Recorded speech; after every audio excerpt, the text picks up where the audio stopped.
In this short video, we're going to look at an evaluation essay on voluntary manslaughter. Evaluation essays appear on exam 3. This particular question is, recent developments in the defences of loss of control and diminished responsibility have achieved the goals envisaged by the Coroners and Justice Act 2009. Discuss the extent to which this statement is accurate. As usual, that's worth 25 marks and you would have 45 minutes to answer it. I've included the image of the film Provoked, which tells the true story of the case of Coringa Alawalia. This is a case which illustrates problems with the old law on provocation and highlights some problems with the defence of diminished responsibility, which is what this question is getting at. Remember, it's an evaluation question, so we don't want to just describe the rules on loss of control and diminished responsibility. We also want to evaluate whether they are an improvement on what the law was previously. And we can use this case to help us to do that. So if we scroll down to my suggested answer, my AO1 comments are in black font, my AO2 comments are in red font. And you can see my introduction there.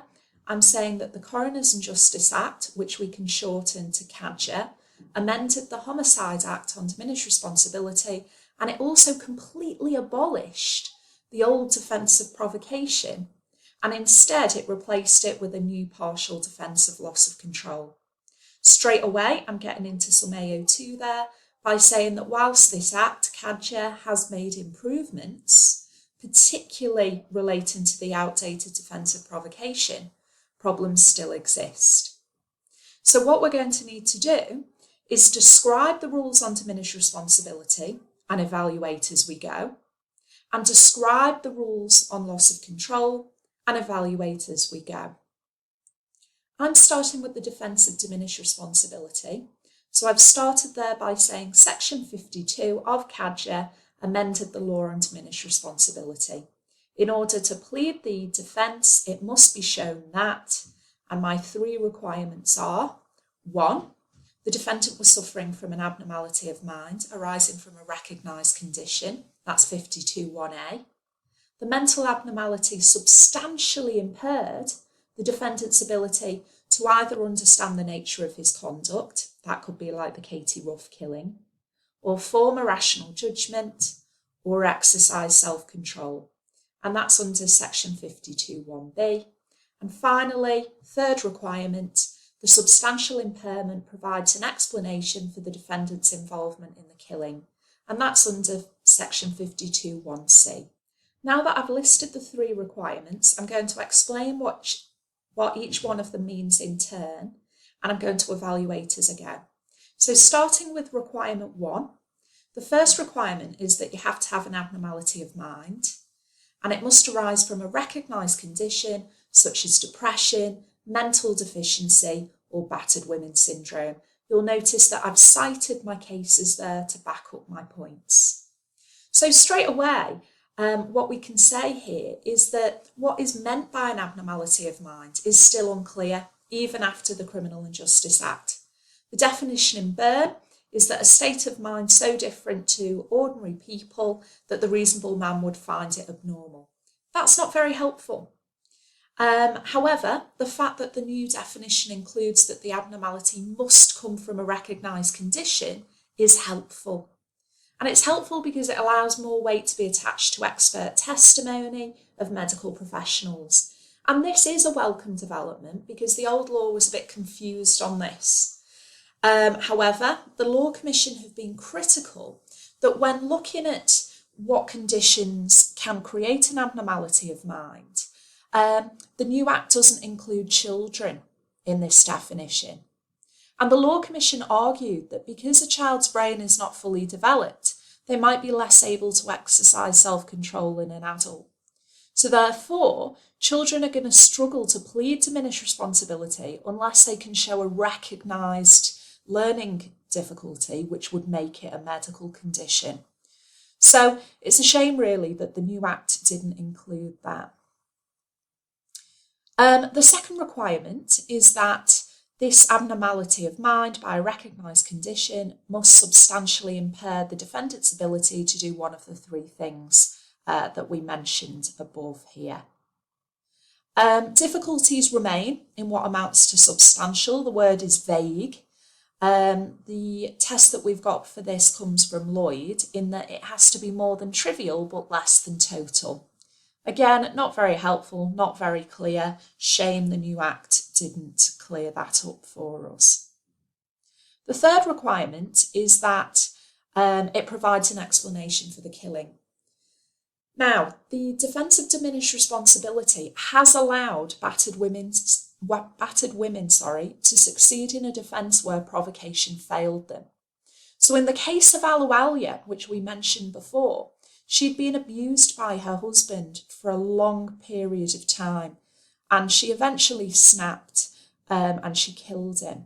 Now, she was unable to plead the defence of provocation, which existed at the time, because there was a time lapse between him falling asleep and her killing him.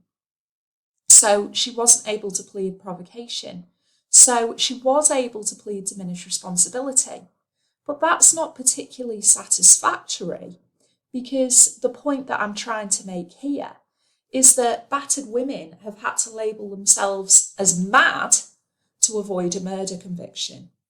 And of course, when they've been subject to abuse for a long period of time, you can say that actually they perhaps acted quite rationally in an irrational situation. The fact that diminished responsibility was used so much for battered women before this Act, that problem might be alleviated now, because the new defence of loss of control would allow defendants like Ahluwalia to plead loss of control, because the new defence doesn't require that the loss of control be sudden. I should have put a little space here. Let me put that in. Other problems with diminished responsibility include the fact that the burden of proof still rests on the defendant. And the Law Commission said this should be changed so that the onus should be on the prosecution, and that would comply with the European Convention on Human Rights. Critics also point out that it's unclear still what diminished responsibility actually means, and sometimes the courts are too ready to accept the defence. I would also perhaps mention that sometimes we're all too ready not to allow the defence. So, for example, in Sutcliffe's case, the Yorkshire Ripper, he definitely met all three elements of diminished responsibility, and yet the jury wouldn't allow him to have the defence. So problems still remain with diminished responsibility. So we're going to move on and look at loss of control now. So I've started here by saying that the Coroners and Justice Act, section 54, gives us our three requirements for proving loss of control. So you must have a loss of control, 54.1a, qualifying trigger, 54.1b, and a person of the defendant's sex and age with a normal degree of tolerance might have reacted in a similar way.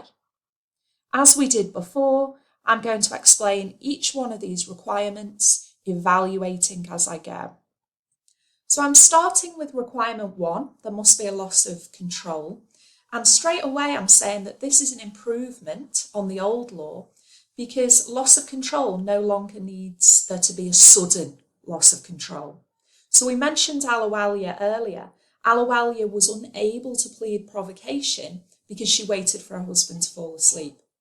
And that illustrated the old problems with the old defence of provocation, because it didn't cater for women who suffered a slow burn reaction rather than a sudden snap, as a man typically experiences. So I think it's excellent that the new Act recognises slow burn reactions of battered wives. Defendants such as Ahluwalia should be able to plead this now, rather than having to describe themselves as mad, if you like, for diminished responsibility. So I've just added here, though, that although it doesn't have to be sudden, we have to make sure, of course, that it doesn't look like revenge. And that's always going to depend on the facts. So Ibrams and Gregory, a 5-day wait clearly looked like revenge, whereas in Bailey, although there was a slight time lapse where the defendant got in the car and drove to the victim's house, he was still het up, he hadn't cooled down. The second requirement for loss of control is a qualifying trigger. And the first qualifying trigger is that the defendant fears serious violence from the victim against themselves or an identified person. Now, this trigger, I think, is excellent. It really is an improvement on the old law because, as I've said before, it will assist women who fear violence at the hands of an abusive partner, such as Alawalia. Might also help other people, such as the case of Martin, where arguably he was scared of burglars, although obviously my views on that case, I think, are quite clear. Another qualifying trigger is things done or said or both together. Point out here, though, that they have to be of an extremely grave character and cause the defendant to have a justifiable sense of being seriously wronged. Under the old law, anything was a qualifying trigger. So a crying baby could be a qualifying trigger. I mean, we didn't have the term qualifying trigger, it was just provocation. But a crying baby used to be enough. Now, thanks to the new Act, that wouldn't be enough because it isn't of a grave character, doesn't give you this justifiable sense of being wronged. And that was confirmed in Zebedee. The Act specifically says that sexual infidelity on its own cannot be a qualifying trigger. And again, this is different to the old law of provocation. And the old case of Davies said, that infidelity was provocative and could lead to a defence. Obviously, that's very old-fashioned, outdated, so it's a good thing that the Act has said that we can no longer use that. However, although that's positive, we've actually seen it's quite difficult in practice. So the case of Clinton, the defendant found out that his girlfriend was cheating on him, and she also made some pretty horrible taunts to him about his suicidal thoughts and his depression, etc. And he killed her.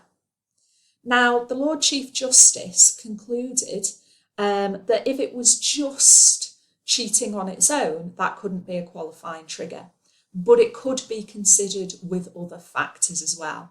And of course, her taunts to him about his inability to kill himself, etc., that's so grave and would give a justifiable sense of being wronged. So he was able to have the defence. But that is problematic because, as Baker and Zayu argue, that this is really allowing sexual infidelity or cheating in through the back door. And in their opinion, sexual infidelity shouldn't be considered under any circumstances because it's 2018, we've moved on, and the old offence of provocation, we don't want to go down that route anymore. The final requirement is that a person of the defendant's sex and age with a normal degree of tolerance and self-restraint might have acted in a similar way. Similar to the old law on provocation, which came from DPP and Camplin, and that was where the defendant had killed the victim with a chapati pan after the victim had raped him and laughed at him. Now, clearly in that case, there was a provocative act. There was clearly qualifying triggers under the new law there as well. The defendant in the case was very young, and the issue was whether that could be taken into account. And it can. I've put there, it's positive that the new Act removed the objective test, and now the defence makes concessions for age, but it is still a difficult test. There are still questions about how much of the circumstances of the defendant can be considered.